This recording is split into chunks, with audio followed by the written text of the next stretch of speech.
dan i dobro došli, dame i gospodo. Drago mi da se obratim, posebno rival u sutrašnju utakmicu, naše prijateljstvo dve zemlje posebno daje još jednu dimenziju toj utakmici. Svakako činjenica da kalendar ne ide u službi same utakmice, ali ćemo učiniti sve da još jednom pokažemo naš odnos prema dresu, našim ljubiteljima fudbala, koji sam siguran će doći u velikom broju, još jednom podarimo jednu lepu utakmicu, da na pravi način otvorimo novu sezonu pred kvalifikacije koje počinju sutra. Reprezentacija koja je u zadnjih 10 godina bila vođena pod vrlo iskusnim i dobrim stručnjakom sa uspehom Otonom Hagelom. Promenili su selektora, promenili su dosta igrača, ali svakako ostaje i dalje činjenica da je to jedna selekcija čiji imidž i način igre dosta je vezano za svog kapitena Karagunisa, igrača koji je uvijek pokazao taj profesionalni odnos u svim vidovima igre, kako tehničkim, tako borbenim, tako da je protivniku ekipi Grčke dao jednu dimenziju uvijek borbene ekipe, ekipa koja se lako ne predaje. Svakako vidim i po ovim svim pripremama utakmice da su zadržali kolumnu, odnosno kičmu tima, govorimo o centar halfu Liverpoola, Kyrgiakosu i svakako najboljem strelcu kvalifikacija svjetskog prvenstva Pjekasu. Ne mogu da negiram da je taj ambijent nametnut. Ja svakako svestan sam moje obaveze, ja sam selektor reprezentacije, 2 godine su za nama, ja sam i sa igračima podelio trenutnu situaciju, prema tome meni ne remete ništa, ja radim moj posao na odgovoran način i budite sigurni da Radomir ovdje je da brani interese srpskog fudbala, reprezentacije i kulture srpskog fudbala uopšte. Na ostale stvari, kako ne mogu da utičem, prihvatam ovo što svi ste već i vidjeli na načinom kako se dešavaju.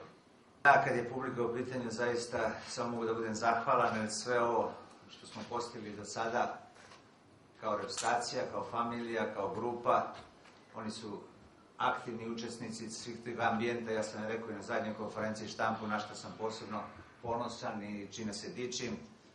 Mogu da pridodam još poneki ovako telegram podrške iz dijaspore. Ovo je stiglo iz Berlina, kao što je stiglo iz Čikaga, iz Republike Srpske, iz Banja Luke, iz Beča. Znači, čuli ste i čoveka iz dijaspore na koji način je pozdravio sve to. Jednu stvar samo budete sigurni i odgovorim na prethodno pitanje, da nikad ne ulazim u sumnju. Stojim iza onoga kako radim i budite sigurni da imam tu privilegiju da se bavim nečim što volim. Tako da svestan sam činjenice da moje mesto je vrlo odgovorno i tako sam shvatio od prvog trenutka. Ja ne ulazim u nikakvu polemiku, ja sam rekao, svako to je pitanje možda postaviš drugima koji su stvorili tu polemiku. Polemika od mene nije pošla, niti će u mene imati saučesnika. Lepi moj, tvoj selektor ima dovoljno godina i iskustva, ugovor je potpisan na obostrano zadovoljstvo. Ja onog trenutka kad sam potpisao ugovor, stojim iza njega. Sve ostale priče, ja nikad ni u fudbalu, ni u vođenju ekipe ne igram sa dezventahom, ne igram sa hendikepom. Prema tome, zadržat ću moje mišljenje za sebe. Mi smo 2 godine zajedno, ja mislim da ti to sve govori. Jer jedno budi sigurno, od prvog dana naša saradnja se stvarala na povratnoj komunikaciji, na atmosferi. Na tome, ja sam čovjek familije, familijaran čovjek, zna šta znači mir u kući, zna šta znači biti odgovoran na čelu familije i mislim da nam to dvogodišnje druženje do sada prijalo kako njima, tako i meni. Lepi moji, 2 godine smo zajedno, mi radimo zajedno. Jutro smo isto imali sastanak, videokonferenciju. Znači, nismo kako da kažem, stručni štab koji improvizuje. Znači, naš rad je već konstantan i znamo šta radimo i kako šta radimo. I ova potvrda kazne daje mogućnost žalbe. Ne osjećam to, znaš, s obzirom da ne znamo odakle sve dolazi. Ja sam ti rekao da imam izuzetno mirnu savest prema sebi. A to mi je zaista ovako najvažnije u ovom trenutku.